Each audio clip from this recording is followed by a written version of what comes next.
voir, et vous avez d'ailleurs un exemple de très belles maisons de santé sur votre territoire. Monsieur le Président, vous nous présentez ici la deuxième phase d'un plan de reconquête des déserts médicaux avec 3 objectifs. Le premier, moderniser les établissements publics de santé en zone rurale prioritaire.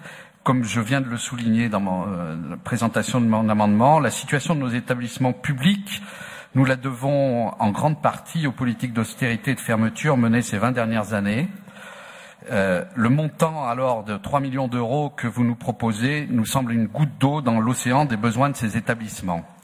Le deuxième objectif, renforcer la présence régionale des jeunes médecins par le biais d'un complément régional au CESP. Cela ne concernera que relativement peu de monde. Les internes en médecine générale, c'est environ 280, sachant que toutes et tous ne s'installeront pas forcément en aura.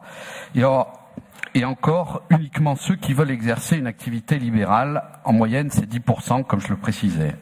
Pourquoi, du coup, ne pas prendre exemple sur le département de la Saône-et-Loire qui vient de décider de salarier 30 médecins généralistes? Vous nous proposez de rallonger les aides. Un jeune médecin qui veut s'installer a déjà largement de quoi être aidé dans ses premières années. Ça pose le problème plus global de la rémunération du travail. Le problème de la désertification médicale est bien plus global que ça. Les jeunes n'exercent plus comme leurs aînés. Ils ont besoin de plateaux techniques accessibles et privilégient l'exercice regroupé.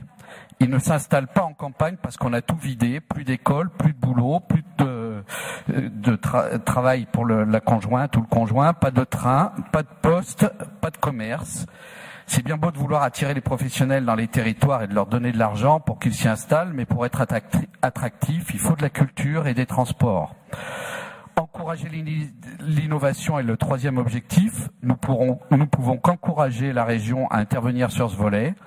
Pour conclure, si la volonté affichée est tout à fait louable, les réponses apportées ne nous semblent pas à la hauteur de l'enjeu et relèvent plutôt de l'effet d'annonce. Nous nous abstiendrons sur cette délibération.